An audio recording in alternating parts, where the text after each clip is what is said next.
Okay, let's get the microphone check out of the way here before we get rolling. Testing 1 2, testing 1 2. Let me know if you can hear me in the YouTube chat and in the various other live streams that are going right now, as we do have a few. Go ahead and just give me a thumbs up or let me know in the chat if you can hear the audio okay. And we'll get rolling here pretty soon.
All right, let's get the music under control here.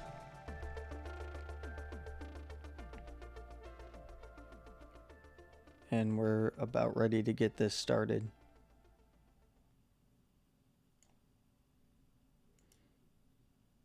All right, music's good.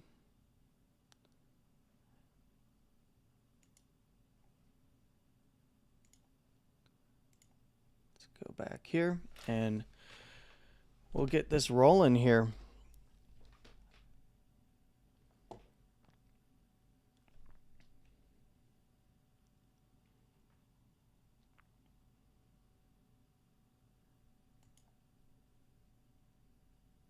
Hello and welcome to Macro Mondays here on Landy's Crypto Corner. I'm your host, Landy, as always, and we're going to take a look at Bitcoin on the lower term timeframes to start with today.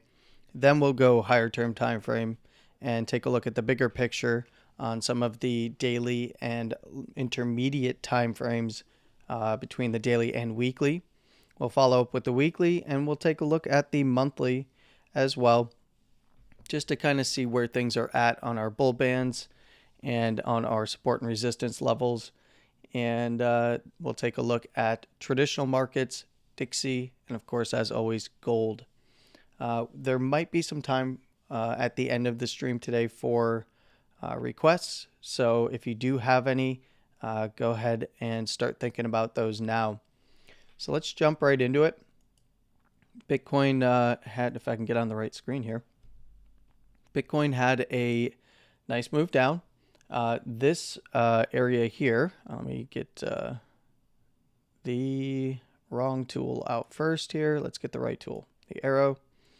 We had, this was the local low here, and this low is from the most recent move down, and we can see that the 25,371 area and the wick low there at 25,307 was breached. After this was breached here, we saw that we saw this area get hit. Nice high volume candle comes in. We marked the wick low as it did basically close right on the prior closure over here. And we have a little candle that tried to push up into it again. Next candle fails, closes below. We get a nice little move down to around just under $25,000 at $24,950 or so.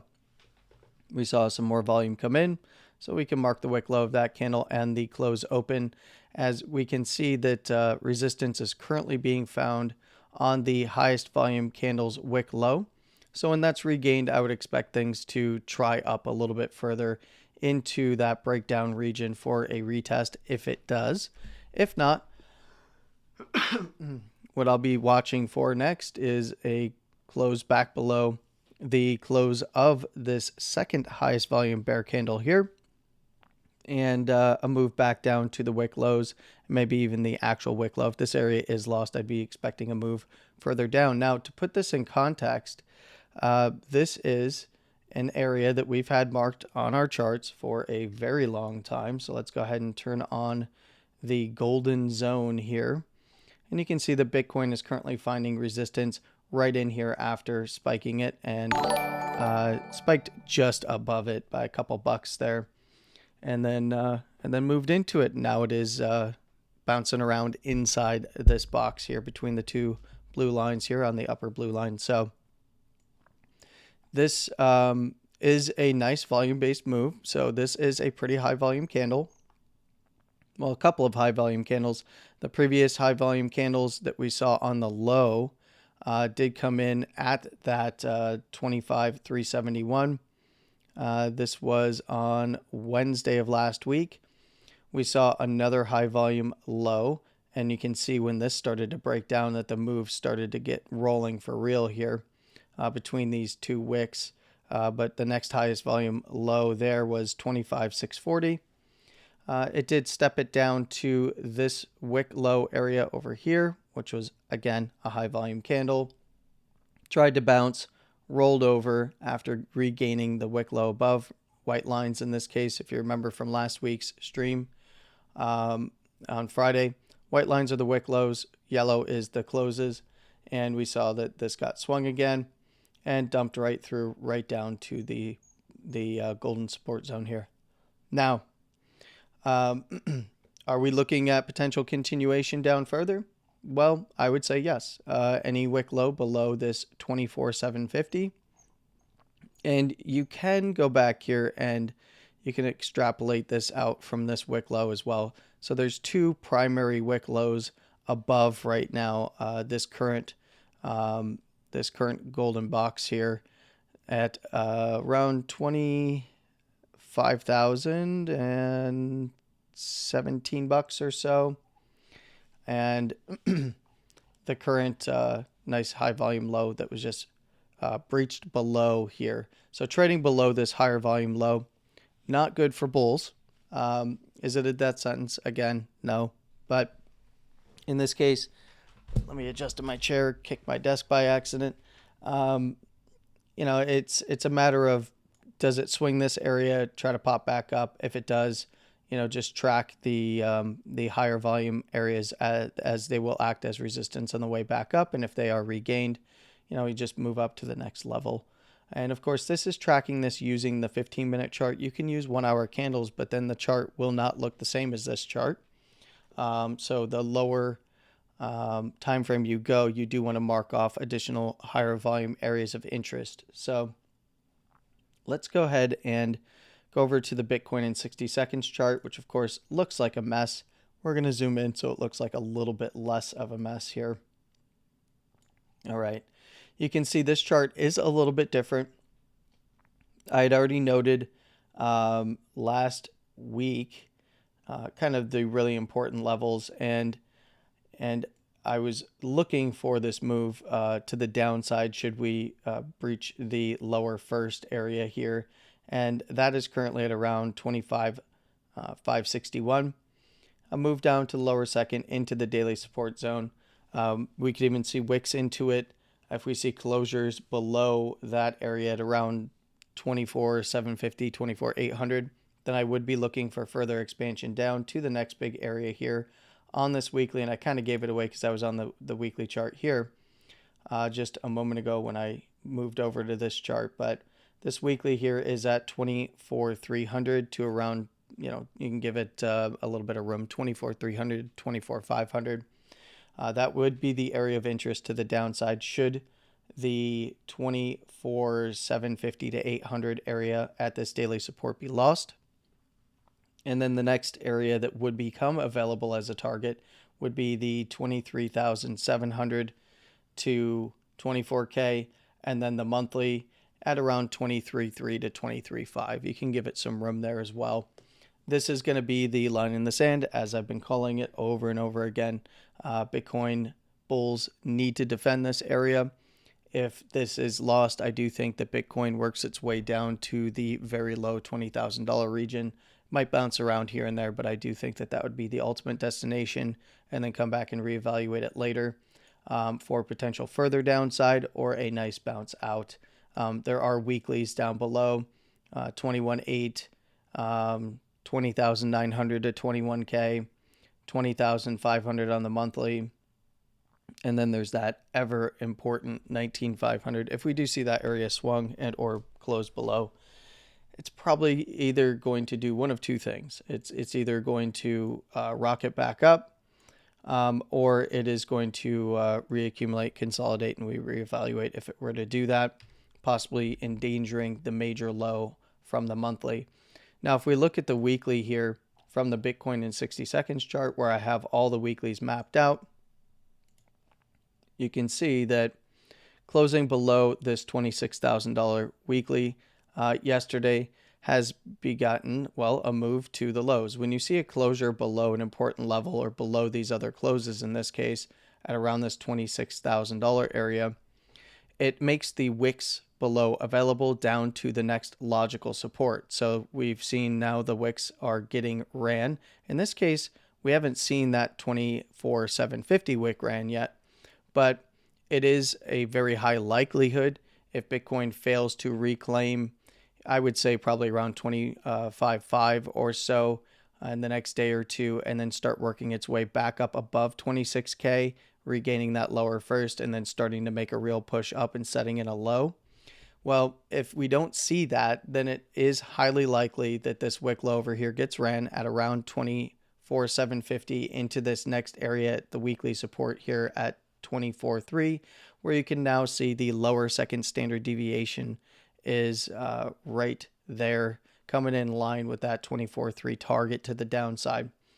And we can see that closures below there into the lower third zone really, from this look, kind of are targeting, if it were to fall through this area, even on a wick, it is really targeting now this 24.3 to 23.7 to 24K and that monthly at 23.3 to 23.5. That is kind of the main downside areas to be aware of. And then we come back to it next week for further continuation if we did see closures below the lower second, where it currently is. Now, if Bitcoin does move intra-week down to this area at 24,300 or so, you're going to see this adjust down. But I would still say that these very important supports below on these 2 weeklies and this monthly are the most likely areas to get tested on any kind of aggressive downside move. And I will say that, there's a lot being made of this move down right now. And I'm not I'm not particularly bearish or bullish on this. It's not a bullish move, right? This is a bearish move.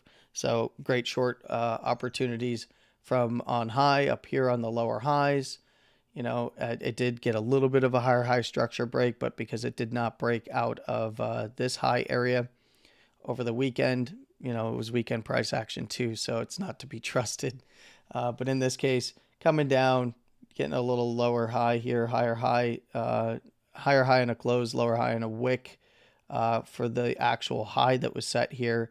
It tried back up, failed, but it did run these 2 highs here, these 2 lower highs, and then dumped right out. This is, just a nice little move down right into a very important support area. Everyone knows what this area means for bullishness in terms of price action and bearishness if it's broken. So, this is a little less interesting to me until we see either continuation or a nice bounce out. That's where things get interesting, because we could see bounces up that continue to fail and then, get a test further down, and then we can reevaluate, or things head further down and might bounce back up, and, we might get some goofy price action. As this week is an interesting week for the traditional markets in general, liquidity around all of the quarterlies that are coming up. So we do have a quarterly close on Bitcoin and traditional markets here at the end of the month. So just be aware that if we did see the wick low breached on this particular move down, that 24,750, if we did see a closure by the end of the month under there, that would be a high put in technically. So, and it's less of a continuation for me when I'm looking at this structure. It's more of, this is very, very likely going to be macro longer form consolidation. And, from the monthly perspective, this is where you do need to have eyes on. So there's 2 ways to evaluate this. Bitcoin is right there up against the bullish control zone. This is the advanced stochastic from KVDB over there at app.crowntrading.net. There is a free version of a stoch with pivots that I'll show you here. If you ever go over there and pick that up, I don't make any money. I'm just a big fan of their devs. Here is a free stoch that does have pivots, and this is the BA reverse stoch by Trader Hali. And I'm probably butchering his name, sorry. The pivot for the monthly is at 22,230. And of course, this is going to update very likely to where the monthly 23.3 support is. So that's going to be very reminiscent if we were to see that area breach, especially to the downside. That would be very reminiscent of what we saw in 2019 coming into 2020. So now I do think that things, we can see RSI right there nearly touching the simple moving average as well. And that is going to be right there at 24,750. Again, 24,750 is the actual low. Wick of that weekly and daily area and monthly area and quarterly area that is ever so important. So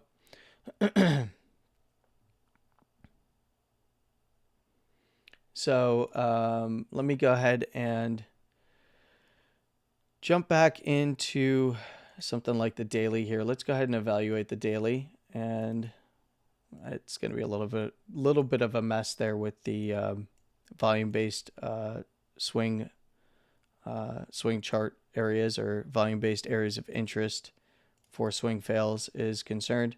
25,400 is the number to beat by end of day today to the upside for Bitcoin to get an initial cross back up. The 2-day, which by the way, the 2-day is just going to close today, and that is now at 25,771. I do think this is going to follow pretty closely with price action. 3-day, we're looking at a closure coming into our Wednesday stream, so we'll be able to follow up with this. This is currently at 25,800, and you can see that these are all in the oversold area. Now, just because they're oversold doesn't mean that Bitcoin's at a turning point, right? We need to see these turn back up. They can stay oversold for a very long period of time. The 4-day is now at 25,700. The 5-day is at 27,255. So getting closer to price action here. This is also going to be something that we can follow up with and have a fresh closure on Wednesday to take a look at. And more concerningly for the bulls here is the pivot for the weekly did not move very much. In this case, it's at 29,200 or so. Now, that said, I do think after this weekly closure coming up, it will fall quite aggressively. It is reading much of the consolidation up here. So because we are, it takes a while for it to catch up to price action running a 6-3 especially. You can see that it's kind of hovering around the just around this open from the big down candle here from the mid-August weekly candle. So I do think the next closure, it's going to be much closer to where Bitcoin was just consolidating for the past month or so. And that is going to be something to watch coming into the end of September, early October, because whenever this starts to turn, that is going to be a good signal to take a look at possible consolidation or upside price movements as it relates to the monthly, especially if the monthly is still pointed up. If the monthly is pointed down for Stoke, then it would be more likely that it's going to take some time, knock its head up against overhead resistance before trying, for a real move. In this case, if this doesn't start just aggressively pushing to the upside on the weekly, then we're probably in for a longer form consolidation. And, that's actually, I think, a blessing in disguise for those that want to get into this market. I know that many people in this market right now want it to move now. They want new all-time highs before the end of the year or shortly after, and then, and then move on. But this is a transitionary period, and I've spoken about this a lot. When you see the kind of moves that we are seeing on Bitcoin, and to a lesser extent some of the other cryptos here, but Bitcoin being the focus for us primarily, we're in this transitionary period, and it takes a while to get out of this transitionary period. And the only real catalyst right now for making this a more of a parabolic structure is something like an outside something like a lot of outside liquidity entering this market. And realistically, that piggybacks with the narrative of an ETF. So, because financial conditions right now market wide aren't good. Quite frankly, I mean, liquidity is very dried up across all markets. So it's really going to be about getting a handle on liquidity for the larger players that can then really the setup is there for a really big squeeze to the upside, because there is so little there is so little Bitcoin on exchanges that as soon as a larger buyer like an ETF creation unit, when they create a unit, they create units in specific sizes. When they begin to fund those creation units, as ETFs work on a creation and redemption process, they are going to, be buying up just about every Bitcoin that's available. So you're going to see a lot of inflows as well as a lot of outflows, because they got to get, people are going to want to sell, got to make it attractive. So the first squeeze up will probably get sold into anyway, at least temporarily. And then we kind of go from there. But that's a matter of where does the liquidity even come from for that? Well, in this case for ETF, it comes from portfolio managers and money managers, and money market managers, and retirement accounts and firms that are looking for, in this case, something that is still considered a risk on asset, but looking for a little bit of a piece of what's going on. And I'm sure that once one ETF is approved, many others will follow around that same period.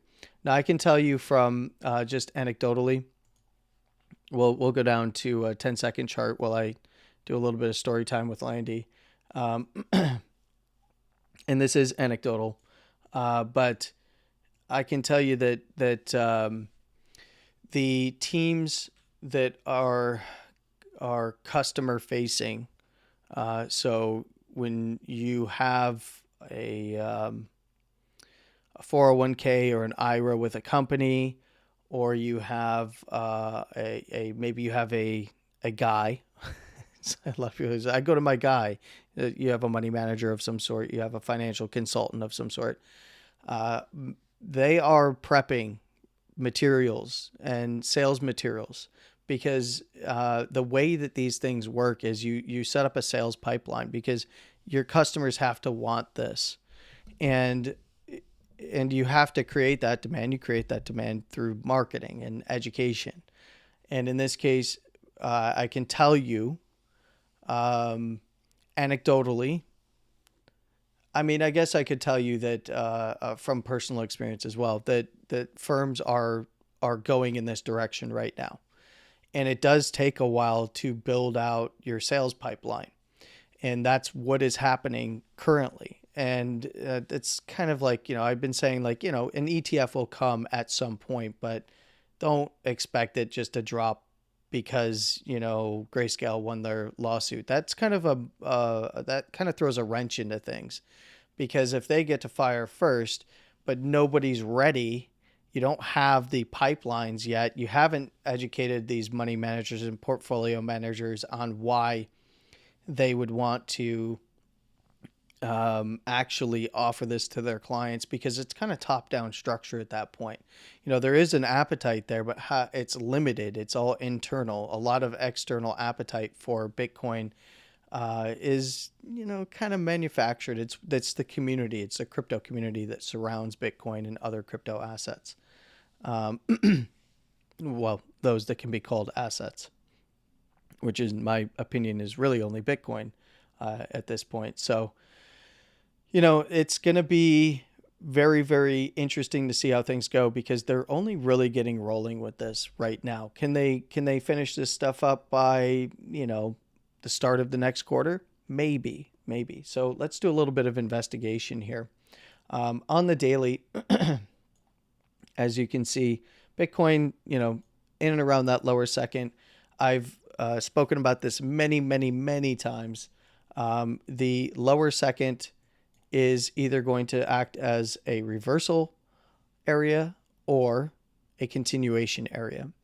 And in this case, if Bitcoin closes below that lower second at 25,000 bucks, that's where we can look for expansion down into our areas of interest to the downside and possible further expansion upon closures below there.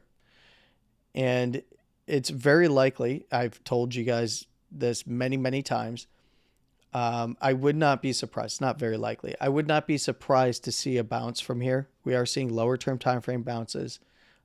We could even see closures below and then a reversal right back up. And the reason why I say that is we saw the expansion down.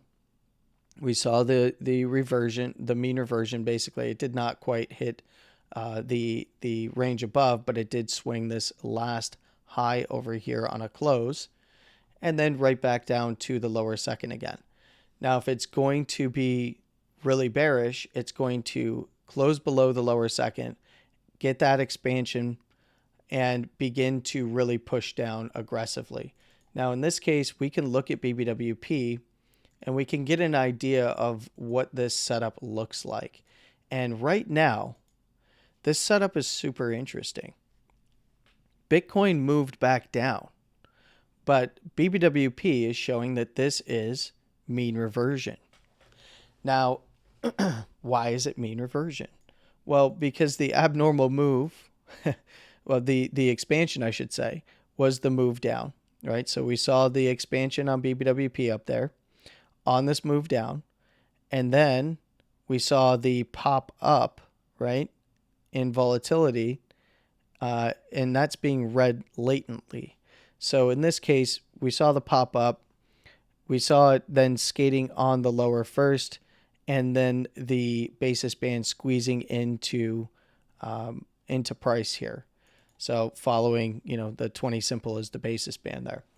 And in this case, this move down was a mean reversion right back to the lows, or this base of price action. Now, is it breaking below the lows? Absolutely. But what the BBWP is telling me is that even if we saw aggressive expansion to the downside, we need to see follow through. If we see closures below the lower second that then get bought back up and close back above the lower second, then that means that volatility ticks up and the moving average does not. When it ticks up over the moving average, well, we could see a mean reversion play just come right back into play. And in this case, that would look like a move down, even a closure, more aggressive volatility spike down, or even a big old candle down, and then a move right back up towards the basis.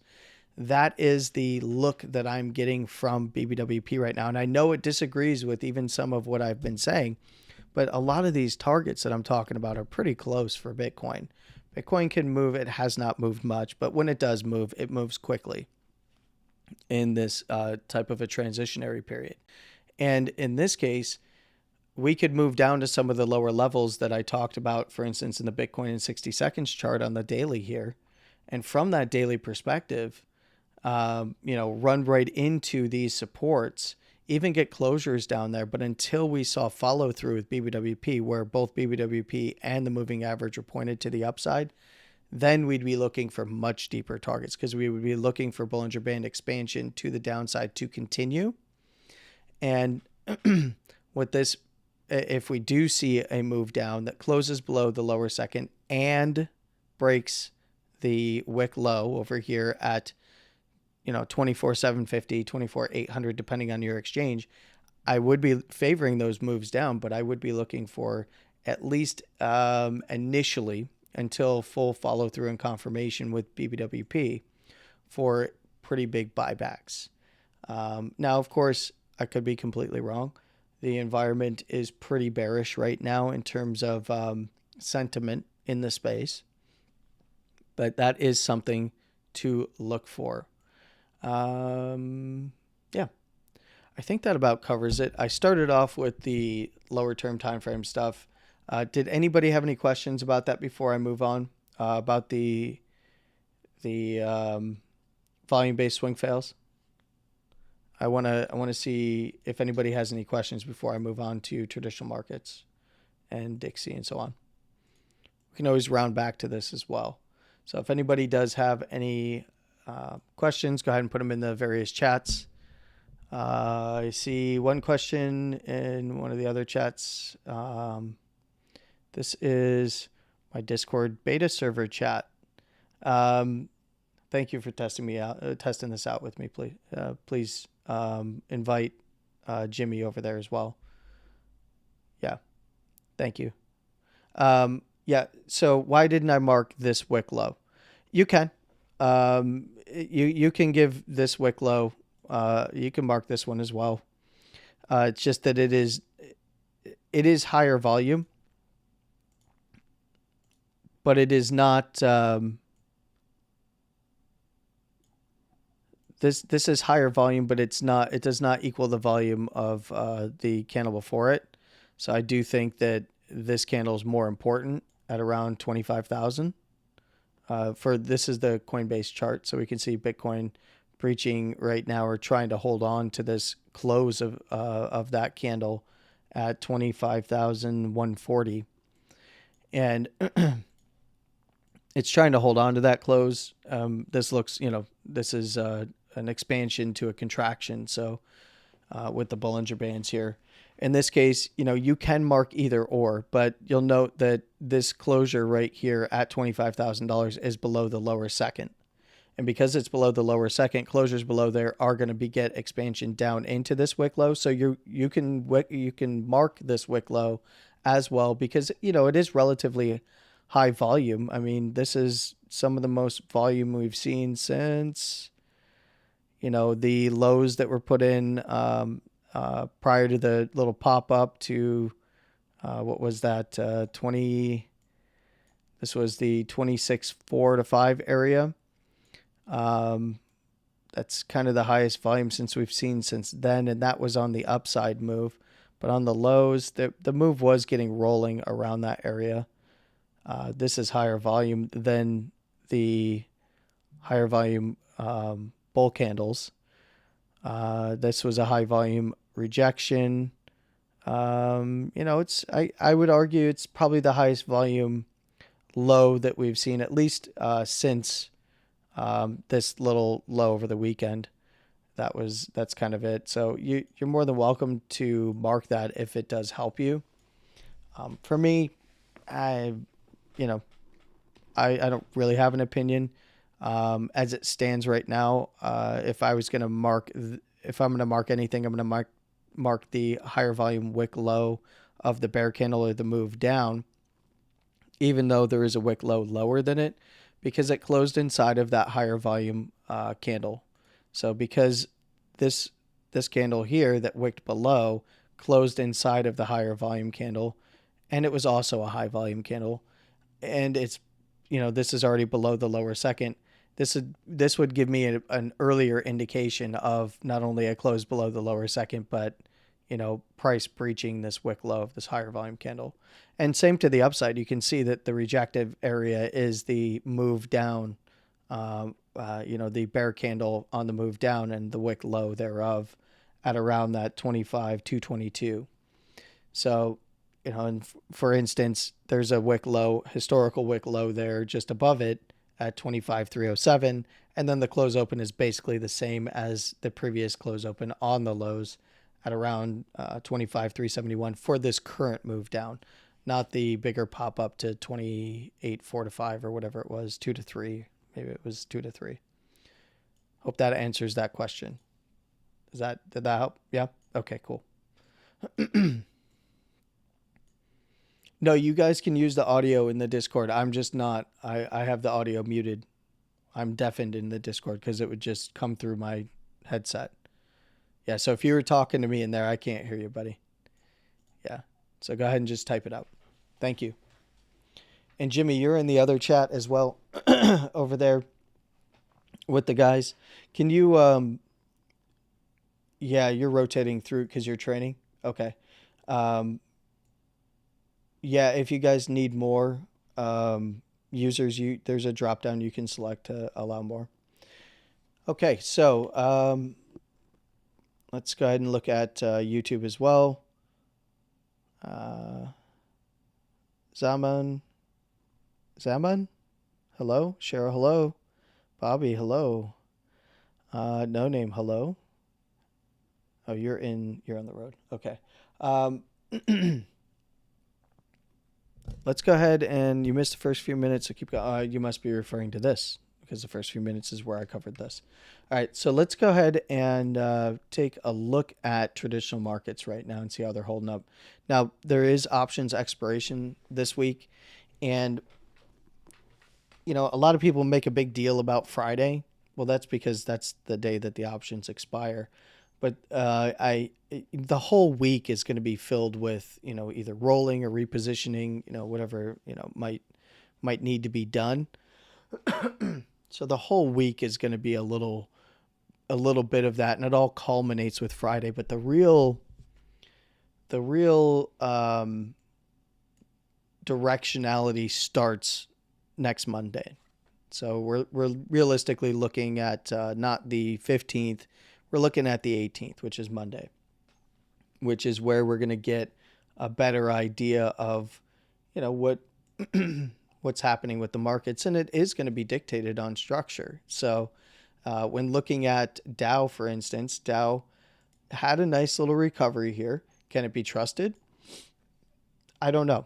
The unknown factor here is, where we're actually going to keep both bands on. Whoops. The unknown factor here is where does this find resistance this week? As it stands right now, Dow is trading back above the basis band at 34,618. That's good. If it can close up here, it will set this low. And you'll recall that I had mentioned that the low we need to see a closure above 34,611. And, we had already seen Dow try, and then it moved down a bit. I just saw your question come up, Cheryl. There is no public Discord yet. It's everything's being tested right now. I will hopefully have something to announce this week. If not, it's going to be very soon. It's actually been a little difficult. So because I'm only one person, I don't have moderators. So, but yes. In any case, there is something coming. Now, if Dow can hold above the basis band and start pushing up this week, that's not necessarily going to be the best indication of direction, even if the local high is broken. I really want to see how next week goes. That's going to be the real deciding factor, is next week into the back half of September. So the big thing that I'd be looking for is anything below this upper first to even.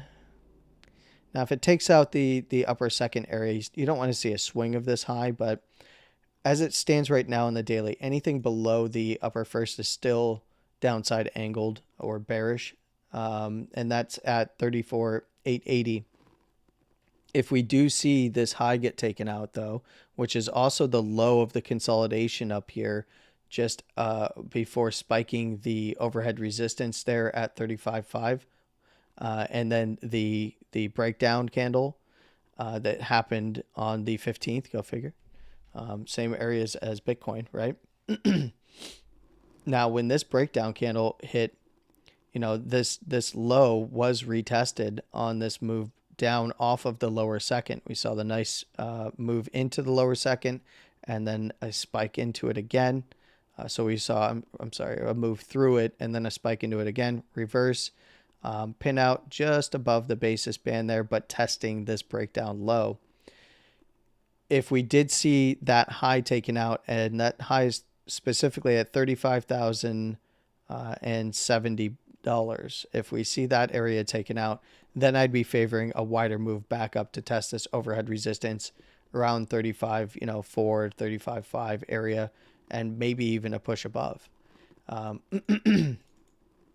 I don't really have an opinion this week, because unless we see that, if we do see that happen, then there is you know, a substantial chance that it would test up further towards its local highs within the support resistance zone.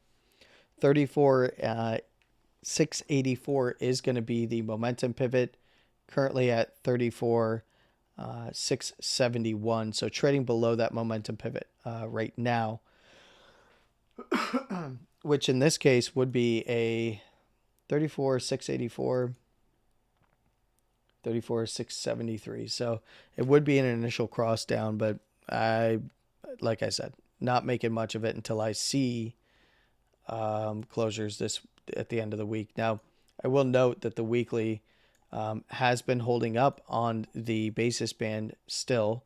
The basis band has moved up to the current low side structure at 34,291. So pretty close. If that area is lost, it's a quick trip rather down to this wick low at $34,030, and then likely heading down towards that lower first if that is lost, and that's right around the wick lows at 33.6 to around 33.7 to 8. So that is something to keep in mind. And the upper first here on the weekly is something to keep in mind, because if 35,000 is closed above by the weekly close and on Friday even, then I would be looking for at minimum a run at that wick high at $35,070. So that is what I'm going to be tracking this week. The 2-day is still going to be pressure up on any closures above 34,363. So it's got some room still. It's in the bearish half of the bands here. So getting back above that basis is very important. That's around 34,917. So again, closures above 35 would do it, and then kind of go from there. Let's take a look at NASDAQ. NASDAQ, a nice move up. Now, NASDAQ's looking a little bit stronger. If it can close above the upper first here, this will, of course, this is going to set a higher low. Now, this is a bit of mean reversion back to the highs here, but it can very quickly turn into expansion in traditional markets. I will note that the pivot is still at 15,524, and NASDAQ is currently trading at 15,460. Now, that's fine. If the low is set, at minimum targeting back around the highs at 15,500, 15,600 area. If it can breach above that, then we can start targeting the upper second, which would be a gap fill, by the way, around 15,700. And what bulls do not want to see is a gap fill and then take out this last higher low. So that would be the danger now. Risk below 15,138. Even if we do see a run to the upper second on the daily, that is a gap fill. So I want you to make note of that. Don't lose sight of it. If it does then subsequently push above, especially closures, obviously you want to see closures, not wicks, because that would be a rejection. In this case, 15,800 is the number to beat to the upside here. Again, this was already kind of a gap fill. And then from there, we can raise targets to around 15,900 to 16,000. As it stands right now, watch that 15. You start seeing anything below today's wick low, and it's very likely that we're going to see the 15,250 area get tested. The wick low of today is 15,328. And if we do see 15,250, 260 area fail, it's going to be right back to test this higher low if it does close like this today at around 15,138. So just keep that in mind. What is the 2-day looking like here? 2 days still pressure up on any closes above 14,900. Very good. That is going to be closing midweek this week, we'll have the closure in on Wednesday when we have our next live stream. 3 days looking good. 14,880. Weekly is where things are dicey, but 15,530, which is basically taking out the last high, or taking out the highs, I should say. It would be a very bullish thing. And, this right here, I know there's a lot of people that are super bearish right now, but you're going to have a very good indication of this breaking down. And here's how you're going to know. So you see that the basis band is basically in the 2 o'clock position. This is actually super bullish. It's not bearish. It's actually really bullish, which makes me think that coming into the Fed meeting next week, we're not likely to see any kind of a pivot, guys. So anybody hoping for a pivot, if there's pivot narrative out there, when you've got this kind of a structure going on, probably not going to see it. Now, that is also, it's in dicey territory right now, because if we do get a double top on the weekly or a lower high in the weekly that takes out this last low, we've got a structure change, right? So anything that takes out this last low at 14,557, especially from here without making new highs or even making new highs, would be a structure break, right?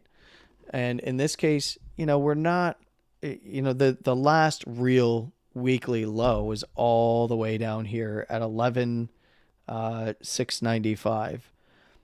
And that was a while ago.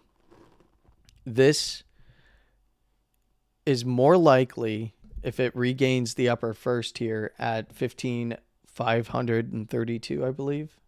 Yes, 15,532. It's more than likely not just going to run this high. It's more than likely going to test around the highs again, where the upper second's coming in.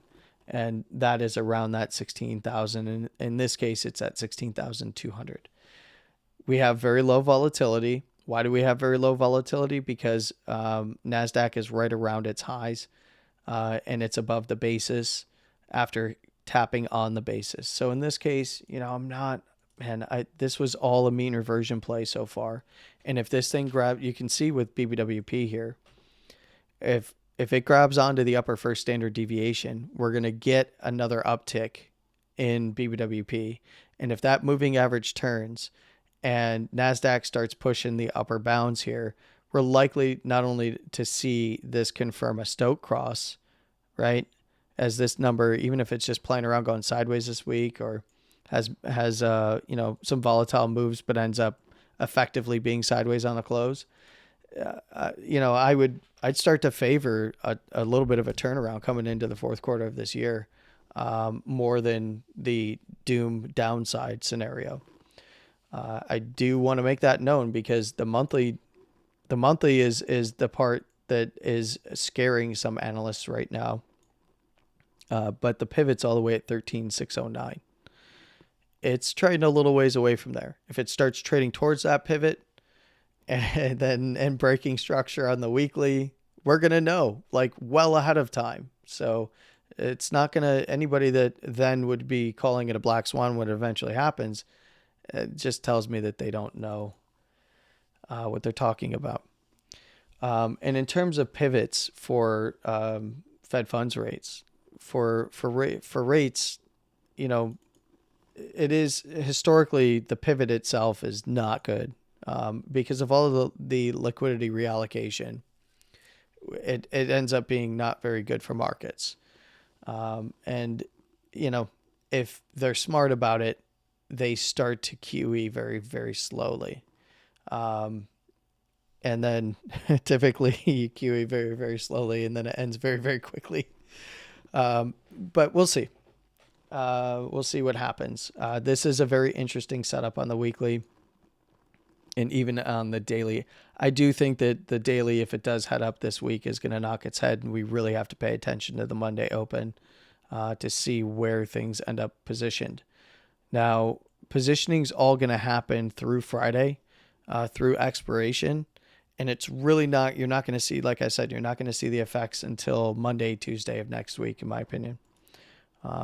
It's not just opinion. It's just kind of how liquidity works. All right. So, SPY not looking as nice. It is below the upper first here, rather. Almost at upper second. Upper second's up here above the overhead resistance there. Excuse me. Got to itch my beard here. Let's see. So 448, that's kind of ticking up. If we do see a low set here, it's likely going to go test up further.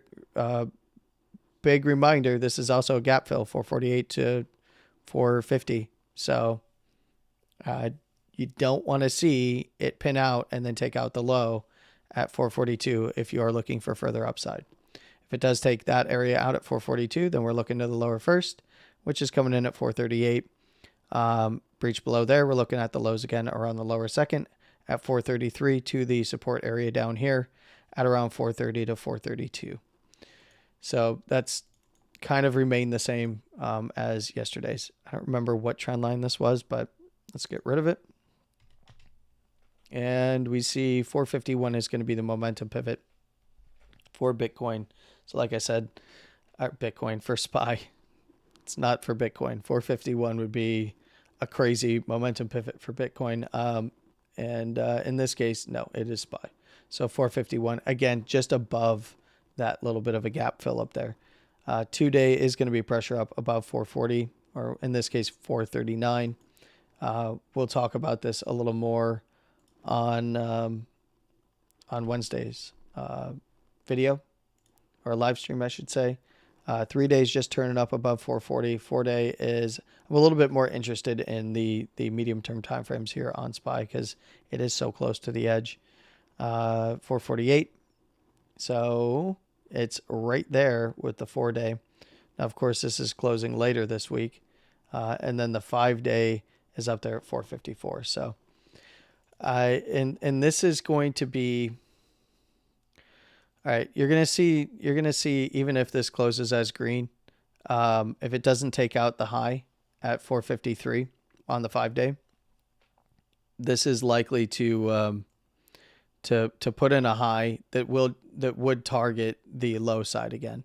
But again, I'm not interested in anything in terms of further breakdown until I see this area down here at, we can just take the lows to this 430, 432 area, breached and closed below. In this case, not really looking at this as being anything too crazy. It was mean reversion back to the basis band. Basis band is still very healthily up, and it's pretty well expanded as well here on the bands. Same for the weekly here, although it is starting to curl up on the top here. We do see lower volatility because we did have a move back to the basis band.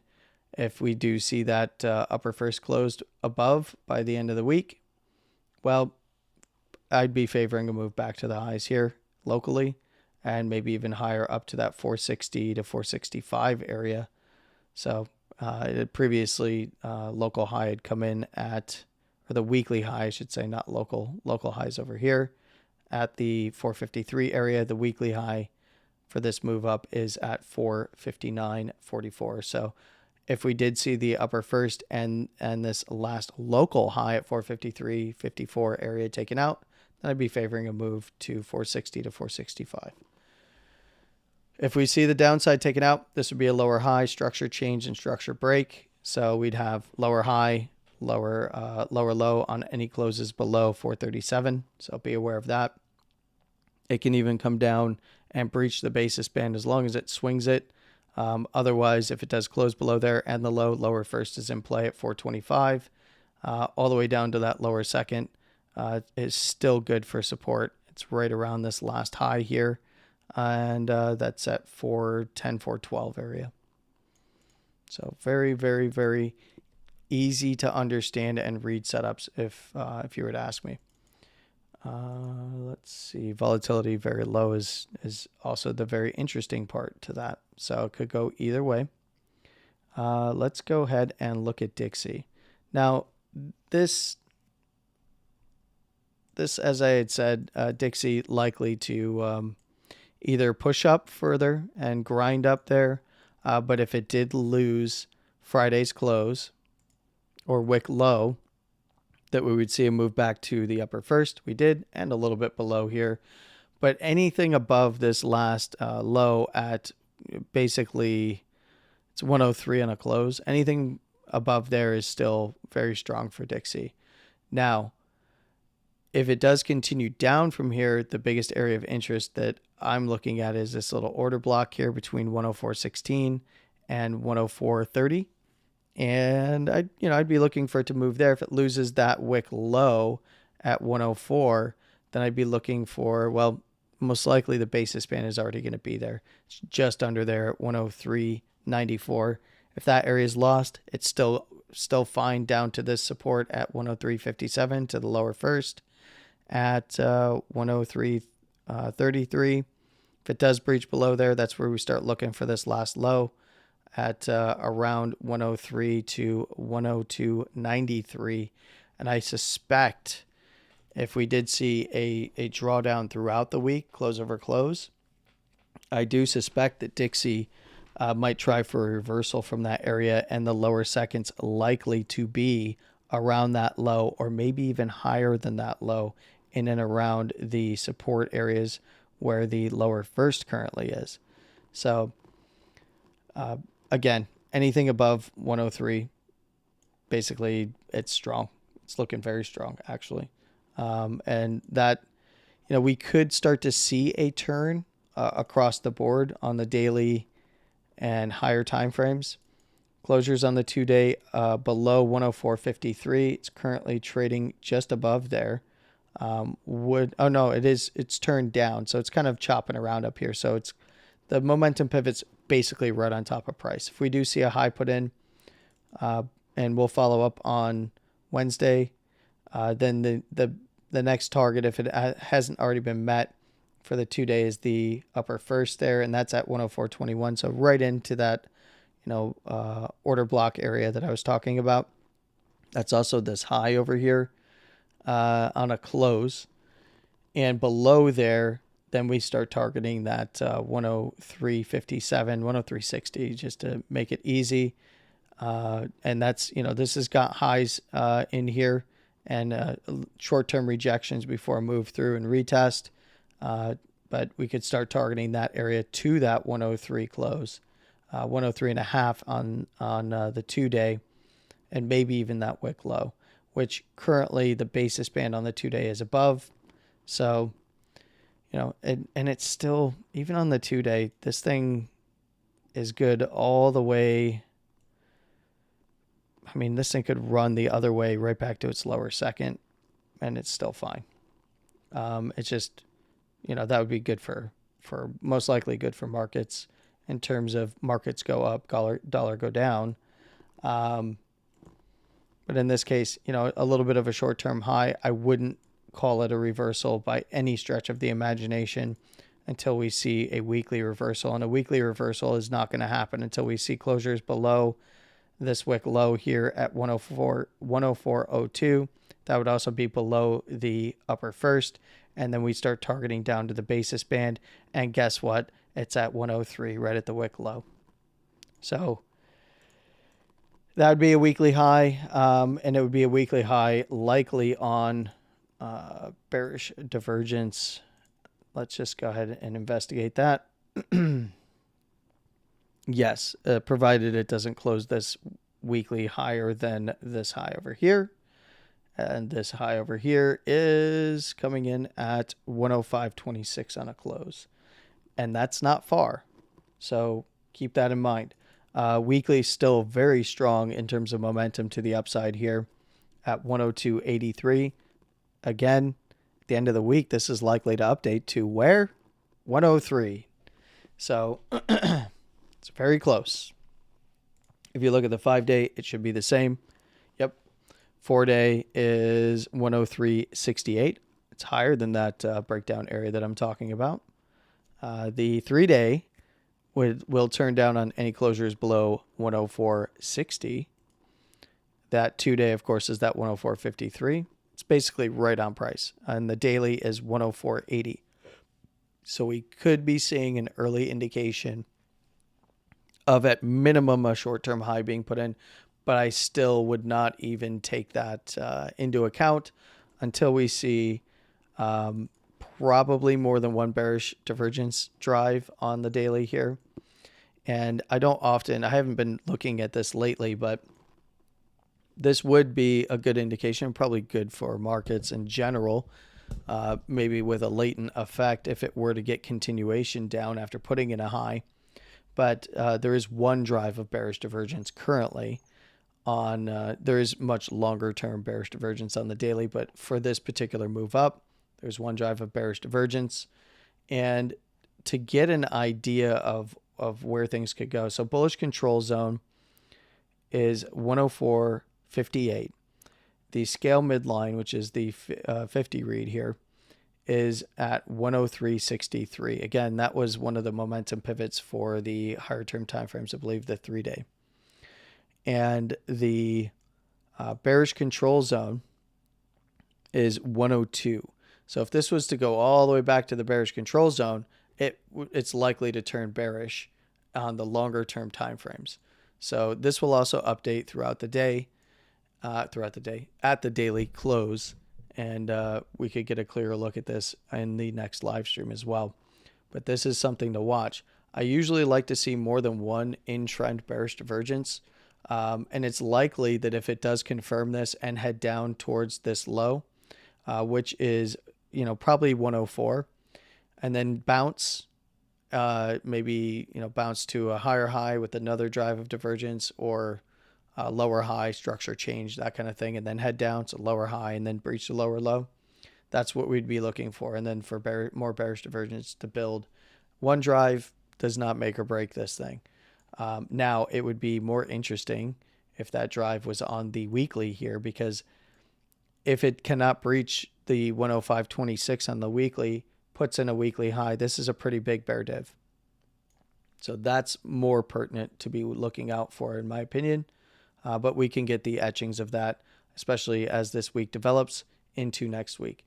And the just to note, the bullish control zone for Dixie on the weekly is at 114. I'm sorry. It's 105.33.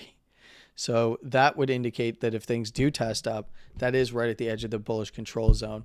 And that would be the high that would likely, if closed above, would avoid bearish divergence on this move. If it does come back down, especially towards the basis and the simple moving average, in this case, the simple moving average is at 102.76, and the 50 read, or the scale midline, if you like, is at 103.21. So it could even head back to that scale midline and still be fine. It's a matter of if it breaks down, and especially gets a signal below that simple moving average there, which is a 12 period, I believe. Yes, it is. That is Dixie. Very interesting setup. Let the chart tell you the news, please. Don't take the headlines as the news. Don't take the discourse on Twitter, or even any bias that you might think you're getting from me. Watch the charts. Let it tell you what's going to happen. So if we do see a high put in, know the areas that it needs to test, where it's bullish, where it's bearish, when it tests, and when it's a bullish test versus a bearish test breaking down. And in this case, Dixie looks fine for right now. We'll have to watch it. We'll follow up on Wednesday. Gold is the final one to look at here today, and it is still holding up on its basis,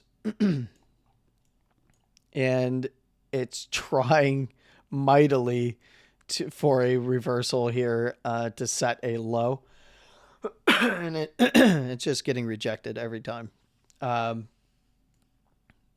This is probably pretty frustrating for guys who are in gold, but it's actually good to see this. If it can hold on the basis and start to push up above 1941, that's still, it's a little less than $20 away, but that's still $20. And that's, a decent sized move on gold. And in this case, it did test up to around 1930. So, it's got to regain that upper first standard deviation. Right now, this is just set up for a range in terms of the bands until we see a breach below the lower second. It could even swing this low all the way down there at 1885 into that lower second and then bounce right back up. That's the look that I'm getting from the bands. It's not until we saw, a closure below the lower second at around 1880, 1881, that we'd look for expansion down. And even then, it likes to reverse off the second and third standard deviation zones anyway. It might ride it down a little bit, but then it reverses pretty often. This was quite a drawdown. Nice mean reversion back to the upper second, holding the basis. If it can take out today's high or close above 1925, I would favor a move to the upper first around 1933, just above today's wick high. If it can close above there, I'd target the high side or the low side closes of the high at around 1940, which just happens to be the daily pivot currently. Now that will update again at today's close. Let's go ahead and take a look at the 2-day. Now the 2-day, I do think, it's 1915 is that momentum pivot still. And this is going to remain valid through tomorrow night's closure. So we'll follow up with this on Wednesday. But it is rejecting at the band basis around that 1930 area. If it can push through, I would favor a move back to test around this close open high again, that 1940 area, and that would open up targets to the upper first around the wick high at 1950 to 1952. 2-day, it's got some room. If we do see 1915 close below, then it's going to be back to the lows. 3-day pivoted at 1906, so pressure up right now. Again, rejecting off the basis band of the 3-day. It's got to close above 1930 to get a, so if we saw a close above 1925 on the daily, it's likely to set a low, or will set a low, and then push up to 1930, get a 3-day closure above there. That'd be a good indication that low is set, get back above that basis at around 1930, and then go test this last lower high. If it breaks it, we've got a structure change, higher low, trend break to a higher high. And, I'd target, above the upper first, I'd target back to eventually the next highs up here at around 1960 to 1970. And this would be, pattern traders are going to be like, it's a falling channel. It's going to go to $1 million. Like, no, it's just take it one step at a time. I'm not a pattern trader, and no shade if you are, but patterns mostly don't work out. And in fact, if you want a pattern tool that often doesn't work, because even though the patterns it draws are valid, you can go right into TradingView now. You can go to technical indicators. You go over to patterns, and you can pick any pattern you want. And in fact, you can even turn on all patterns, and you can see that it's showing incomplete patterns and complete patterns, and you can customize it. But it's got falling wedge, and here we had the breakout target, but now it's a double bottom, and now here's the target at 2K and 2100, right? So if you are a pattern trader, you can investigate this.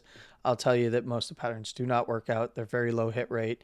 I know the books that you can pick up about patterns and their statistics and all this and that, but it's going to vary from asset to asset, indice to indice, and and in most cases, in aggregate, they're low hit rate.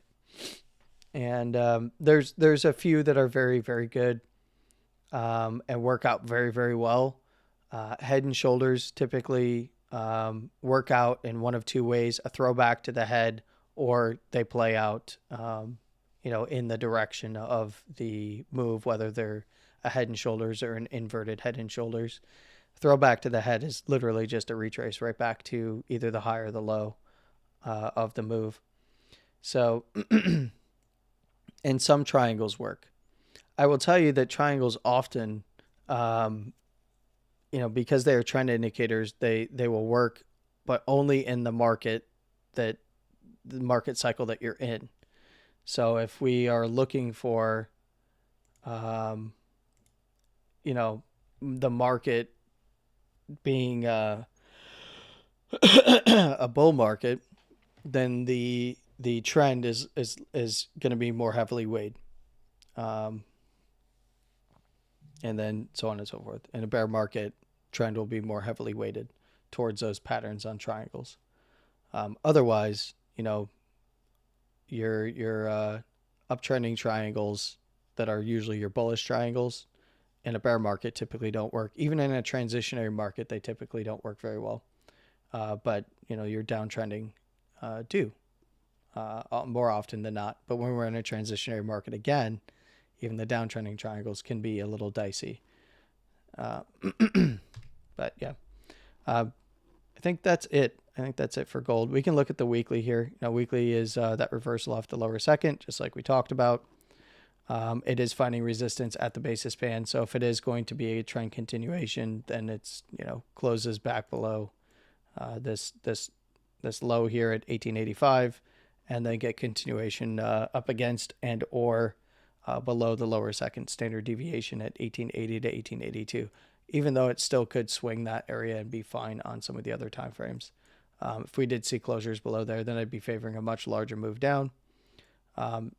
Somewhere around 1875 to this area here at 1800. So a pretty big zone there, but a $75 zone on or an $80 zone on any breach of the 1885 low on a close.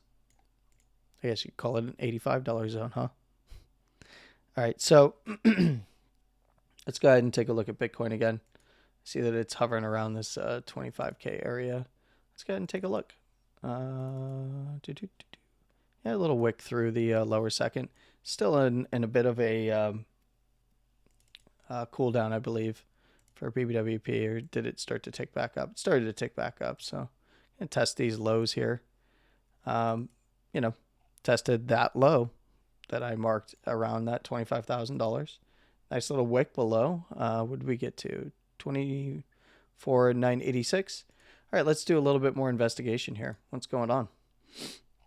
Let's go ahead and look at open interest.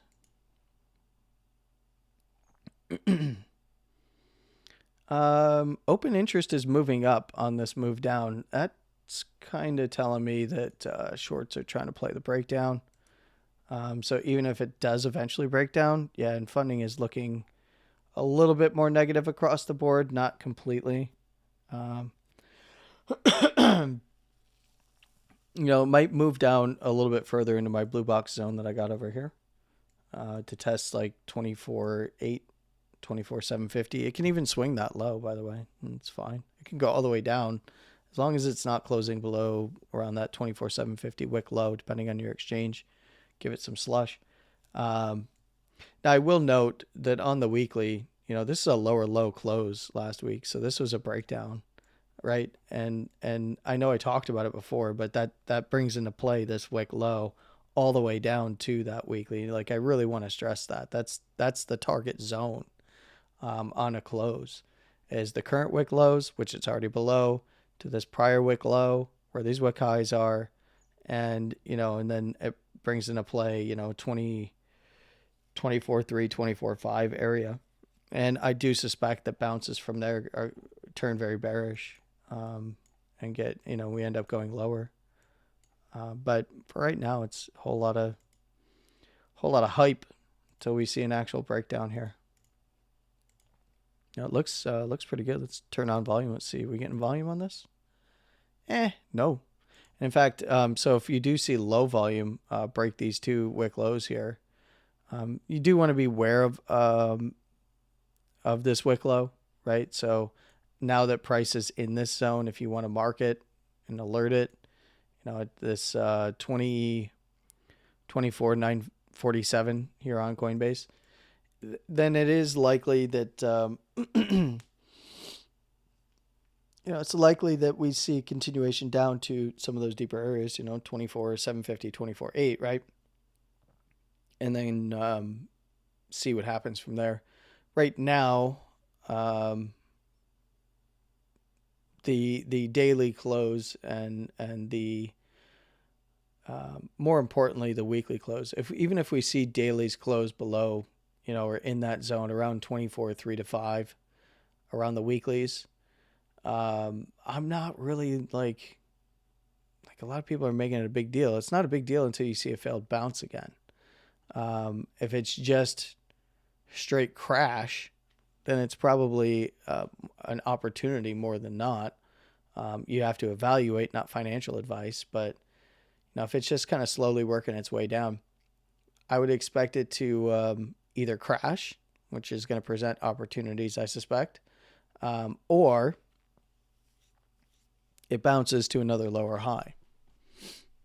So not seeing very good volume on this. Got some more expansion or re-expansion here on the Bollinger Bands, downside angled here on Stoke.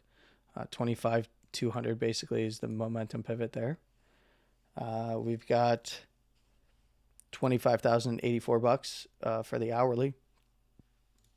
We've got the 4 hour is pivoted at 25,564. What's the 6 hour looking like? 6 hours probably down as well. 25,100. So it's getting close. I mean, unless it just starts dumping out after close of traditional markets today, which it might. It might be setting up for that. 25,644 on the 8 hour, 12 hour with a continuation cross down here in the last closure. Looking at 25,650. And then, of course, there's that daily there at 25,4. So, things can change pretty quickly here. I would just keep an eye on it. And you can see, these volume-based moves, are where it's so. I'm getting yelled at in one of the other chats here. Please snap the line down. Please snap. Okay, I got it. There you go. Let me change it. There you go. Yes, it was higher volume. Snap the line. Okay. I just wanted to point out that the highest volume candle is the one that I really want to see. But if you're taking it in aggregate from the hourly, you're still, it's still the candle before. The swing fail pattern is going to develop off of this higher volume candle. Are you on an exchange? Maybe the exchange, maybe they had more volume on this one. I'm looking at spot. I think spot is king. The swing fail pattern would develop from this guy here at 25,000. Now, if you go up to a 4 hour, you're more than welcome to drop that area there at 25 or 24,950 or so.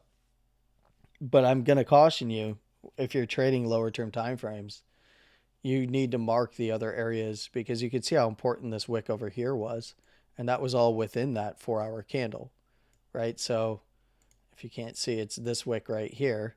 This was the highest volume candle, and that's what just rejected this 15-minute move up, a little bit of a bounce. And now it's right back to retest these lows at the next highest volume area, right? And I mean, arguably, you can say that this wick low right here, which was also a higher volume candle, but generally you just go, I mark the two that are marking the way down, and we saw the bounce up to that guy there. So that's an important area. This is an important area right here. Got railroad pins on it right now. It doesn't mean much until we see a closure. And then you can extrapolate this down to even a 5 minute. Now, it's not going to be too much different on the 5 minute.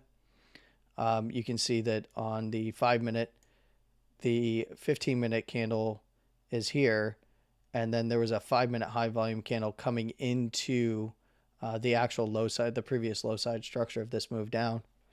And then there's an argument to be made that there's another two high volume candles here, and they're the two that we already have marked. So, we've got this marked, and then the highest volume bull candle is this guy here. And this is just to mimic, you're basically mimicking and following the move volume based, which is essentially, like I said last week, it's you're breaking down what's happening in the books on the bid and ask side. So who's hitting the bid, who's lifting the offer, that kind of a thing. And, this was relative to this little move up. We've seen, a high volume candle on the low here. We saw a little, this is a move to try to hold this low over here. And it came up and failed, swung it and failed. So This little order block right here from this move up. Right on the edge of that guy is where this failed there. Yeah. But yes, there it's marked for you. I have marked it for you. Are you happy? Let's go ahead and look in YouTube over here. Okay, thanks. Hi, Roka. Bobby Dampit. Oh, well, I'd already read some of that, I think.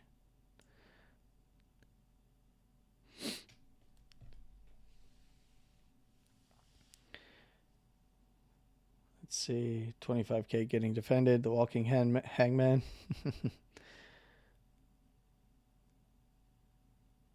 You'd like lower silver. Yeah. Just a quick down. Reading back through the chat here. Cheryl says, can you look at MicroStrategy? Sure. I can look at MicroStrategy. How you doing, MicroStrategy? What's going on? Well, that's a little bit of a drawdown in the 15-minute after a nice little dump off on expansion. Rejection at the upper first. Picture perfect trend resistance there. And, lost the basis, or is losing the basis currently. Coming into close today. So it's probably going to play around the lows on open tomorrow, but let's go ahead and look at the daily. Daily is a test down to the lower first in the context of a downtrend.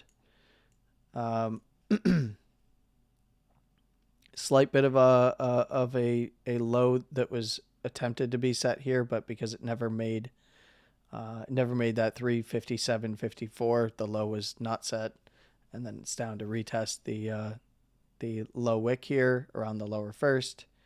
If it falls through the lower first at 335.95, then I'd be looking for a run down to the actual lows, 330 or so, down to even the lower second here at 320. To the upside, if it can get above this close open here at 357.54, I'd be favoring a move up to test the high side, or the low side of the high, this lower high up here, sorry. And that's around 371 to 367 by the upper first at 369. Nice. And 354 is going to be the momentum pivot. Again, that's a little ways away. 354 is the momentum pivot. This is still in the cool down phase on BBWP. I can't make too much out of it other than it's not looking great. We don't care about volume right now, but the 2-day is offering up a bit of pressure up, so maybe it just ends up being consolidation, and maybe it can hold on to that lower first like it just tapped on today. 333 is the number to maintain the 2-day pressure up for Stoke. But it's dangerously close to setting a lower high here, and that would be after a bit of a gap fill. 342.23 is going to be basically the number to hold on to, and it's trading right around it. And again, I'd still just be targeting the lows of this last move down, and then we come back to it later. But if that broke down, then we're looking lower second around 300, 302, 305 area. To the upside, I mean, anything below this wick low at 387, 388 area, not very interesting to the upside. Let's look at the 3 days, 362, lower first tap. Not concerned about it yet. Losing the basis on the 4-day, not good. So that does provide for further downside, especially if a high is put in on the 4-day. Down to, again, 300 to 305 area. Possibly lower, down to test, this low down here, which would then bring into play the lower second, which is a gap fill all the way down in like the 240, 230, 240 area. 5 days is going to be the same as the weekly. So let's just look at the weekly setup. That's early going. this was a nasty rejection a couple weeks ago at the end of August. So that's a nasty rejection. And quite frankly, it wouldn't take much to get a downtrend going on the weekly here, or at least confirm it lower high to lower low. But, I don't really have too much of an opinion. As long as it's above, that 260 area, it's fine. 280, 260 to 280. Is it a decent drawdown? Yeah. 387 will turn this back up. So it's still, Stoke is coming down pretty aggressively. It's kind of the same look on Bitcoin. It's running a little behind. 404 is the 5-day pivot. It's at 397, so basically 400 on the 4-day, 362 on the 3-day, 2 days pressure up. So if it can chop sideways without breaking down, that'd be preferable for people who are looking to pick this up or trade it back to the upside. But that opportunity is not being presented right now. It's more likely if it loses that lower first to go and head down. Again, that's 335 currently. Hope that helps.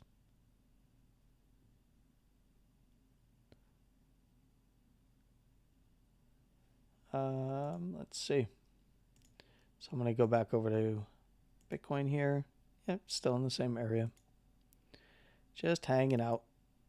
I'll see if we actually get follow through to some of our zones here. And while seeing if we get follow through, closures below this wick low would probably do it. Tested all the way back to the lower first here at 25.75 or so. It's trying to cut through this zone. I'd be favoring a move back to 24.950 and lower. Did that answer, or did that help out, Cheryl? See, thanks.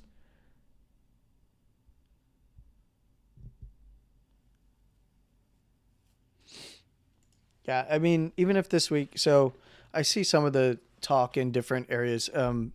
So to kind of bridge the gap for those of you that are not in the same chats, there's some guys on here that are professionals. They do this for a living. They actually, in some cases, make markets depending on their job within the shop. But they all contribute to making markets. And one of the things that they're talking about over there is no one can tell you what's going to happen, but there's a lot of indicators about what's going to happen. And that's basically, with my criteria that I'm covering for those of you that are new over there, and for some of you guys that are in the Bitcoin YouTube stream, or the Bitcoin traditional markets YouTube live stream here, you got to understand that just setting conditions, that's the big thing, is you set your conditions of, okay, if it breaks this area, this is the next area of interest. And it doesn't matter, those conditions, you should have conditions for the upside and the downside. And, this week could turn out to be dumpy, right? I mean, it's September is a pretty dumpy month. A lot of that happens to be because of the way that liquidity has to move within markets. But Bitcoin, there's no real reason for Bitcoin to move either up or down in relation to those markets, other than players in the game who are also in the Bitcoin markets that have to move liquidity around. And it's not directly correlated, right? And interest is very low in cryptocurrency right now. So books are thin to the upside and the downside, which is why you see consolidation deadlocks. And then when a move finally gets going, then we get things actually rolling in a specific direction. In this case, we got to see this area right here break down around that $25,000. If we see another closure below there, I'd favor a move to the current wick low at 29,950 or 24,950, not 29,950. That would be a crazy move up. In this case, 24,950 to the downside here. That's what on a close here. That's what I'd be looking for, is favoring this area and then just tracking continuation down. Obviously, bands will tell me that there's continuation based on expansion, but it's already really hot to trot here. So if we go and we look at the Bollinger Bands here on the hourly, it's right up against the lower first standard deviation. It's right in between those two wicks. It is maxed out on BBWP. It just closed. We're seeing a new candle open. It's going to test down a little bit further. But we've got, what do we got? 100 over 100 here on BBWP. So if we do see now, if we look at the hourly, the lower second is updated to 24,900. If we look at the 15-minute now, we can see that, Bitcoin going sideways gives it a chance to regain that lower second standard deviation. Did not get a closure below this yet. So we have not, we cannot target down here. And this is just a function of the way that liquidity works in terms of the order books. You have orders at different levels that are either going to, once you sweep orders in a level, it's going to move to the next, viable orders, in this case to the bid side. Where are the next orders to the bid side? And once there's no more orders right here at 25K, it starts to move down to the next area, so on and so forth.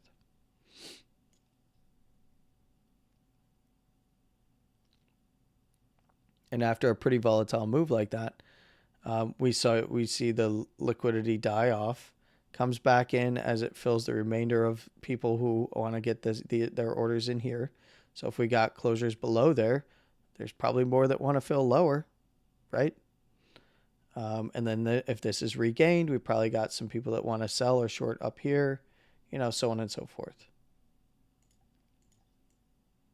So if we're going to see a swing fail pattern develop, you can see the moves down on the 15-minute and then go check the hourly.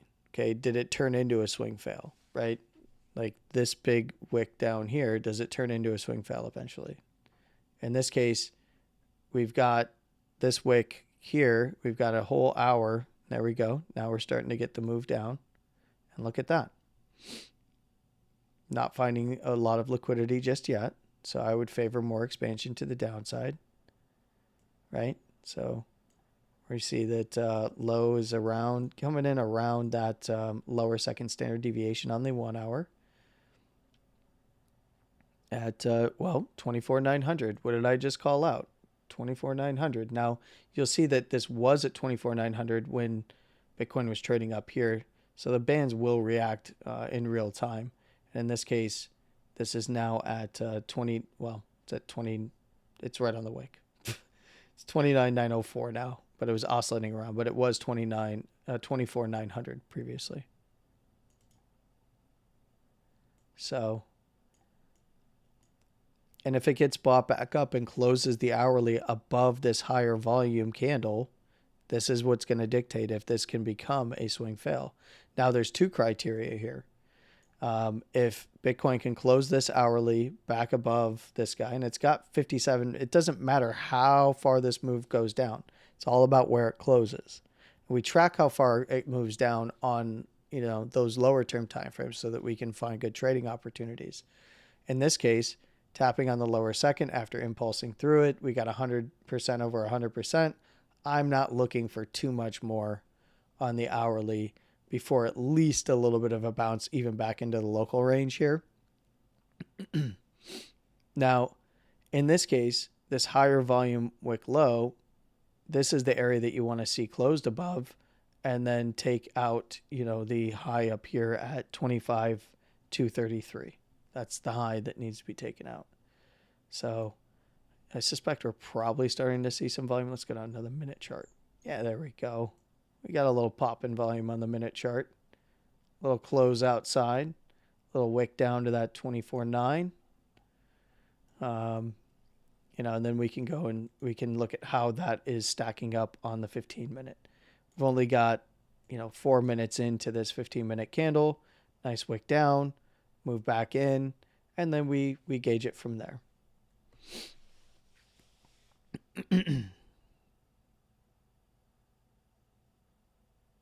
All right, so let's look at this.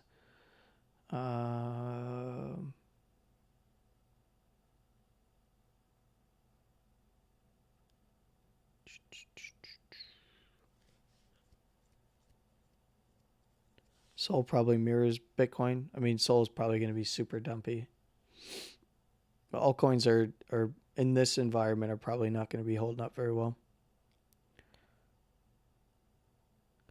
How does one get into which charts? Chats? Oh, the chats. Well, there's a specific chat that's going on at one of the shops that I'm streaming to right now. Not for the guys who are actively desk trading. It's for their training people right now. And then the other chat is the beta server for Discord. Just doing a live stream over there. Nice little bounce here on Bitcoin.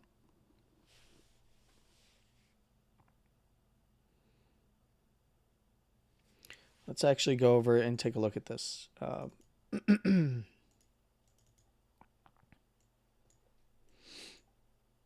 There's the golden box holding up well.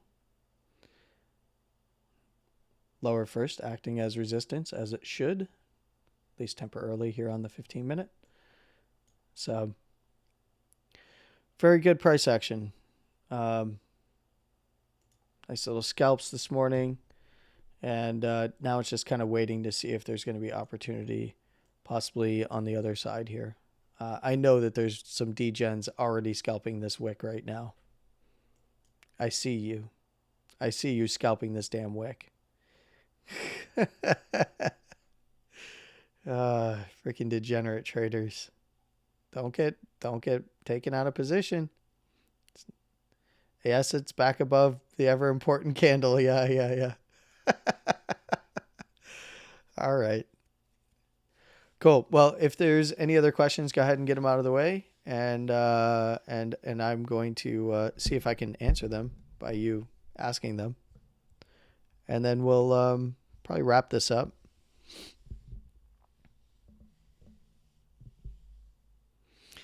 Bobby, are you one of them? All right, let me go over here. Let me get in this other server. Nope, you haven't posted anything yet.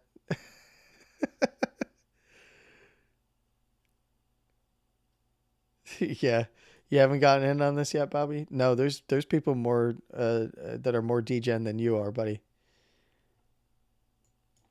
They're scalping like low time frame stuff right now.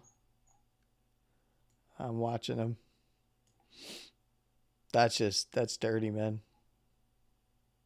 They're on altcoins though, I think.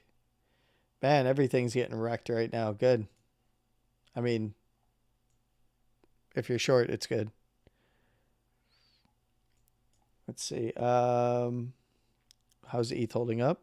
ETH is not holding up. Hey, look, it's through that trend line. It's about ready to break this low. Looks ugly. Higher volume, but it's all relative. And for the daily, it's getting expansion.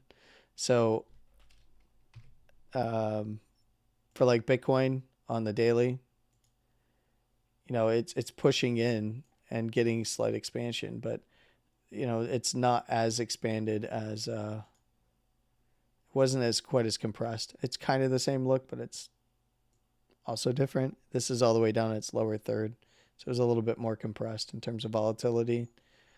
It's breaking down from this long-term trend line, guys. Where's this from? I don't even remember. Somebody asked me to put this down, and so I did. And it's like wicks or something. It's like from the inception, yeah, from the low, the wick low and the closes. Oh God, it's over. ETH is dead. $20 coin, right? Probably not. Now I will say with ETH, ETH is below its lower second. I know that for sure. And that's 1792 is the number to beat, and it's not getting there anytime soon. In fact, we can look at Bitcoin on the weekly, and you can see this is not the same look we're getting on Bitcoin.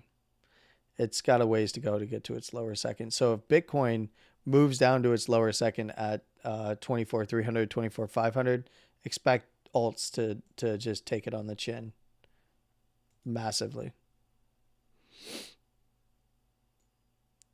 Let's see. S-coin gamblers. Yep, lots of them. Probably not too happy today if they're banking on upside. Let's see. What are you guys talking about over here? No. Okay, let's look. Do you mind looking at Sol real quick? I can look at Sol. It's probably going down, if I had to guess. It would be weirder if it was holding up, to be honest. Didn't I chart this out at some point? Yeah, I did. Yeah, it's like right on one of the previous levels I charted. Dropped 1845. It's literally ran right to 1734 on that wick.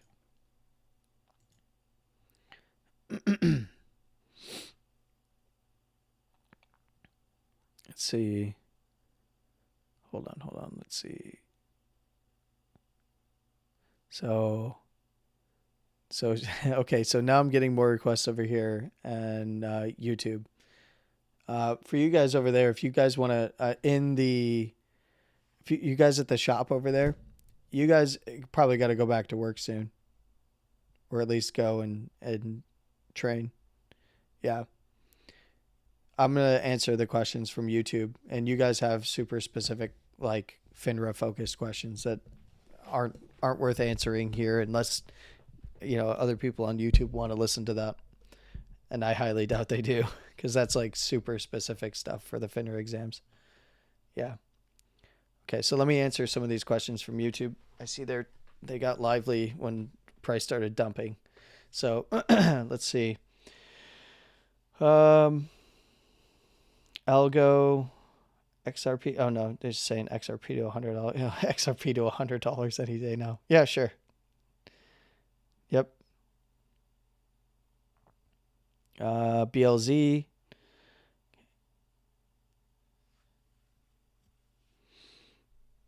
ETH going to zero. I knew it. Joking. Yeah, I doubt it's going to zero, but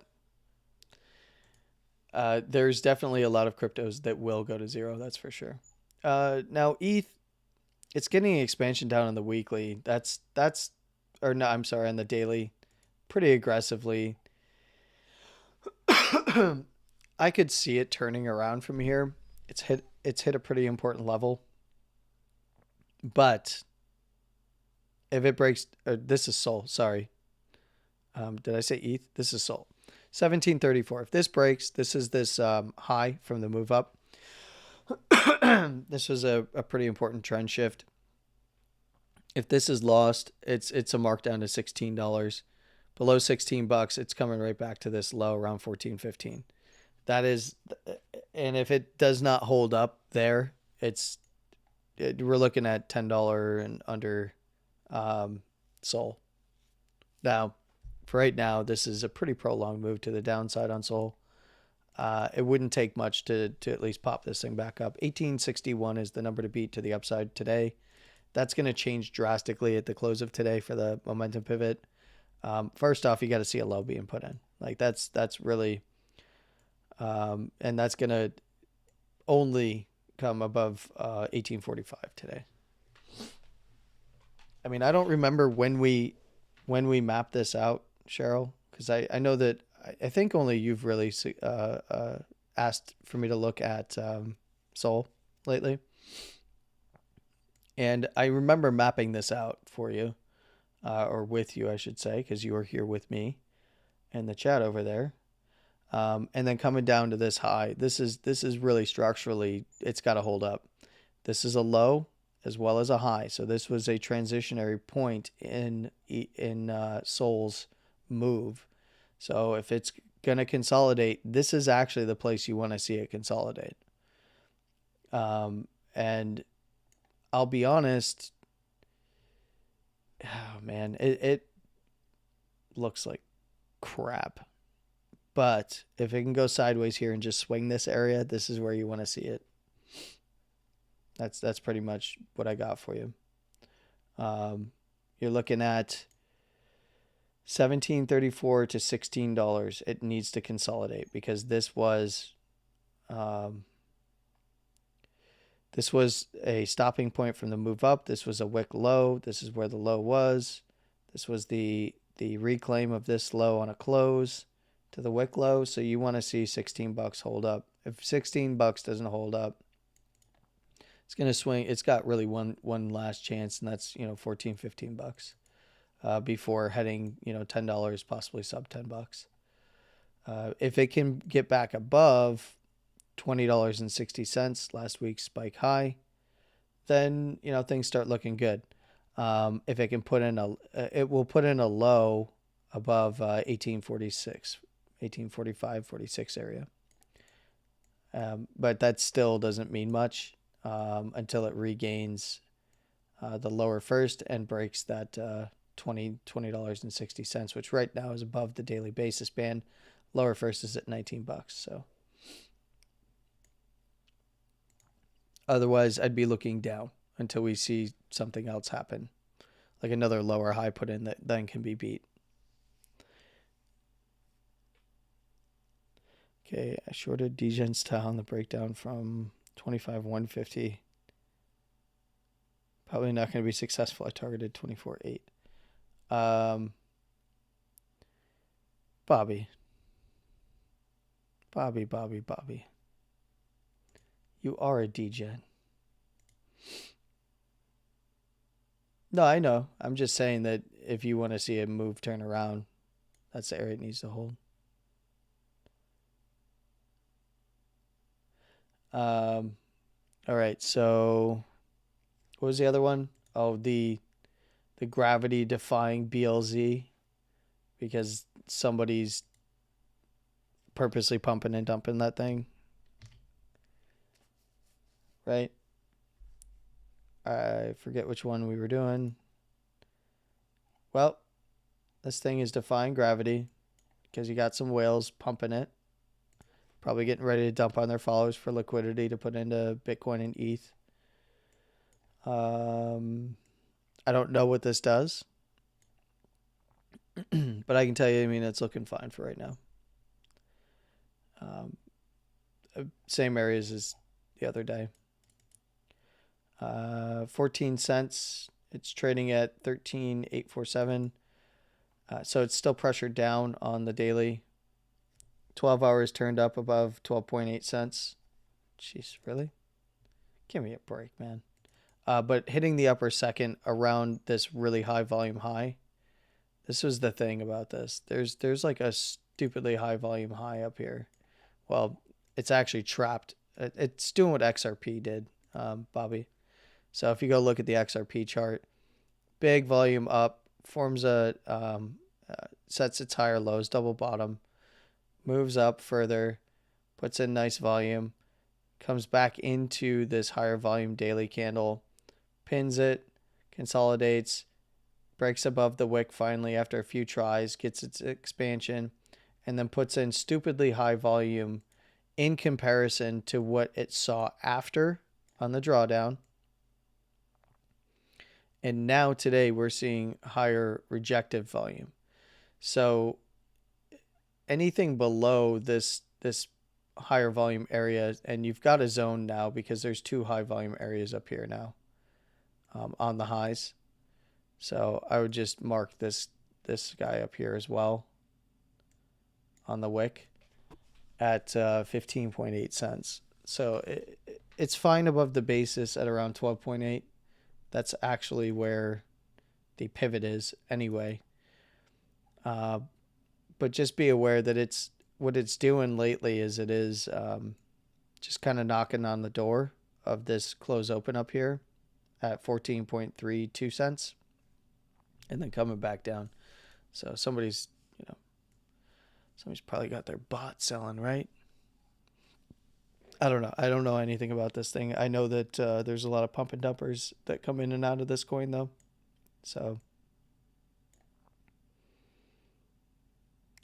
there's not much more I can tell you on that. The 4 hours got a high volume move up. You see what happens every time it gets a high volume move up.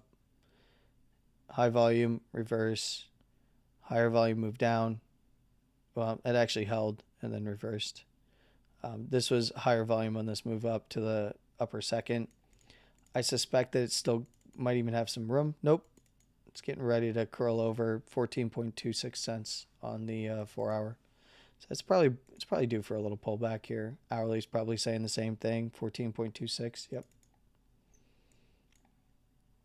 Now, I will say that the move was aggressive to the upside off of this low at around 11.5 cents.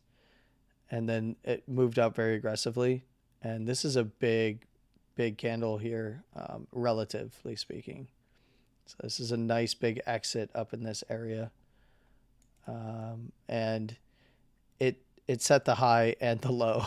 So I suspect that, break above 14.59, it's going to go test up to 14.95 and then 15.82 and whatever to the downside. If it does break down below this candle at 13.22, then I'd be looking for a run back down to, the 12.5 to 12 cent region, maybe upper 12 cent region, and then kind of go from there. Mainly because the hourly's looking like a little dicey, like it wants to turn. And unless it goes in and just hangs on its highs for the 4 hour here, it's looking like it's going to get its turn down. 6 hour might be holding things up for a little bit, but once that hourly breaks down, it's probably done for at least a little while. That's when you've got a candle like this that set the high and the low. That's a pretty big exit. And in my experience, I will tell you that I usually see these get taken out to the downside. But if it doesn't and it just hangs out on the highs and especially takes out the high, it's going to push up higher. You can use the same volume stuff that I showed you.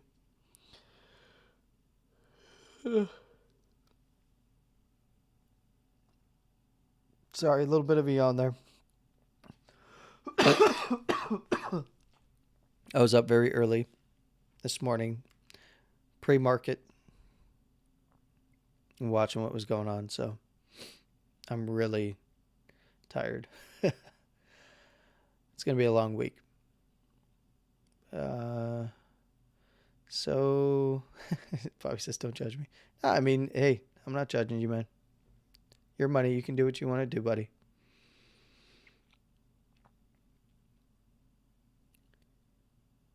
Oh, you don't know just the chart. Okay. So you don't know about what this does. You just know the chart. Probably from Binance, I assume. Seeing it probably on you probably saw it on top volume recently at some point because it just had like a flood of volume come in relative to all the other crap coins. 12.5. Well, 12.5 is one of the areas that I pointed out. Or was it 11.5? I don't remember. Cheryl says Bobby's a degen. Yes, he is. I second this. He is. He agrees. But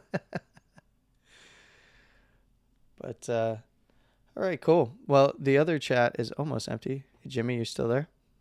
Jimmy is still there. And a few others are still there.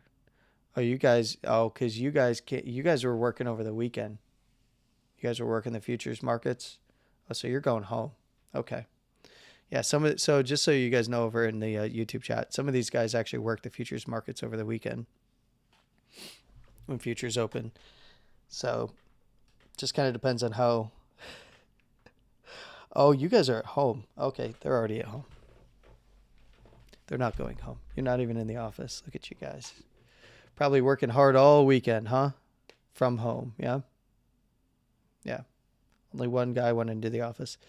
All right, guys. I think that just about does it for today. Unless anybody else has any questions over in YouTube. It's just guys who definitely aren't going to have questions for me in the other chats right now. I just saw one of you pop in there. Hello, Mr. No Name. Oh, you're actually at the office. Okay, cool. Tell the guys you're training that They're running to get coffee for you. Okay. You've turned them into, they're supposed to be training, so you're training them on getting you coffee. Oh God, does that bring me back? Well, yeah, cool. Let's see. Over here we've got Bobby, some of their questions are very much related to FINRA exams, though. These guys that are over there right now, these guys are, one of them, Bobby, is the guy who taught me how to do this stuff. So it was a long time ago. Yeah.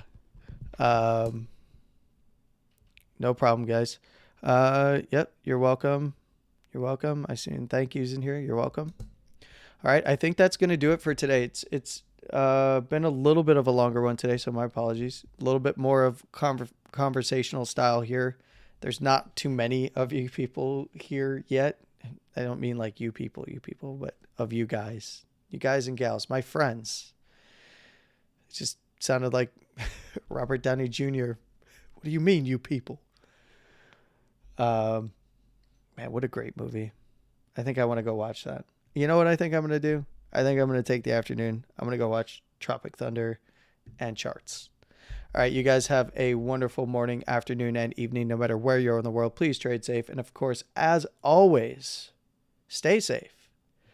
With all of that being said, I'm going to try to find the music again, and we'll get played out here. You have a wonderful one. And with all of that being said, Landy out.